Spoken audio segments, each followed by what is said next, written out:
In this video, there's one last quick thing I want to mention, and that is one very special type that we haven't really discussed too much, except in kind of passing.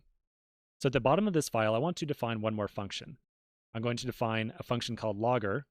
This thing is going to take some message that is a string. And then inside the function, I want to just console log that message, like so. So the only goal of this function is to call console log, and it does not actually return any value. So there's no return statement inside of here. To annotate this fact, as a return type, we'll put on :void, like so.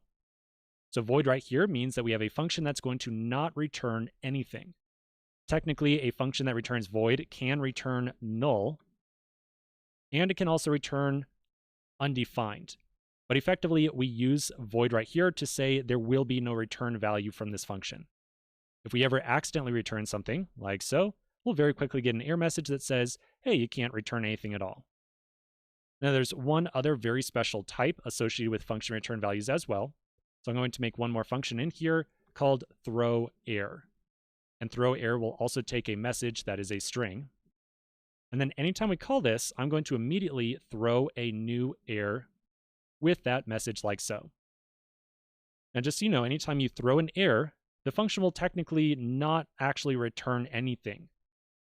So to indicate that, we could put on a colon right here that says never. And that means that we are never going to actually reach the end of this function. So we're never going to execute the function completely. At some point in time inside of here, we're going to throw an error and exit the function early without returning any value. Now this is a really big corner case. It's actually pretty darn rare that we're going to want to intentionally throw an error like this.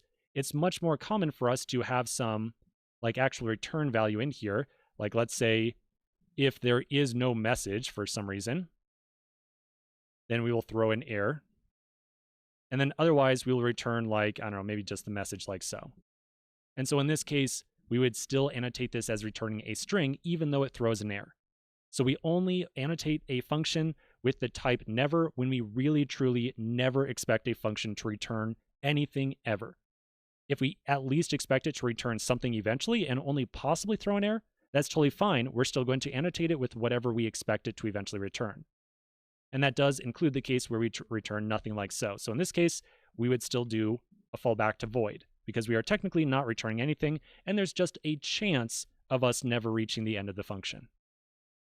Okay, so that's pretty much it. Let's take a quick pause right here and move on to our next subject.